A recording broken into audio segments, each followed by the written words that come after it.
About 4.567 billion years ago, there was a giant nebula floating in space. The shockwave from a nearby supernova caused a collapse within the cloud-forming clumps of hydrogen and helium.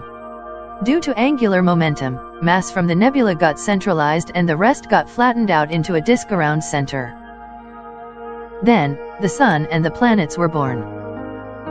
Eventually, over billions of years, planet Earth in the Goldilock Zone became a place where life could sustain and develop itself. And it did. The Sun has been expanding hydrogen for almost 4.6 billion years, and will continue to do so for the next 5 billion years. It has been giving of starlight.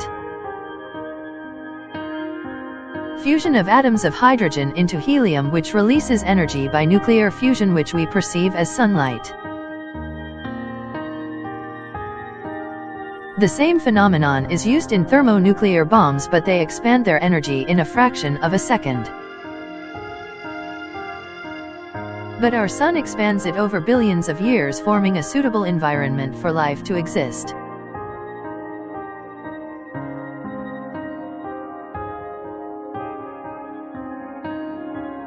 But it will die someday. And it will take the inner planets with it.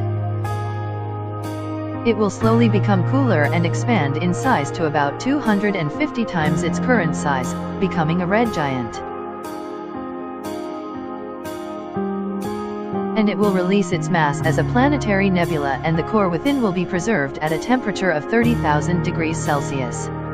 The planetary nebula will disperse within 10,000 years, and a white dwarf will be formed within a surface temperature of 100,000 degrees Celsius. It will cool down over hundreds of billions of years to form a black dwarf which emits no light or heat. But the stars of greater mass will go out in a different manner.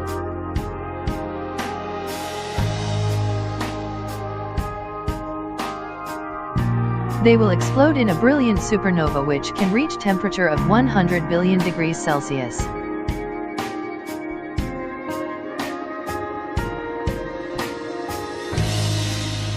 If the core of the star survives this explosion, a neutron star will be formed, which is one of the densest objects in the universe.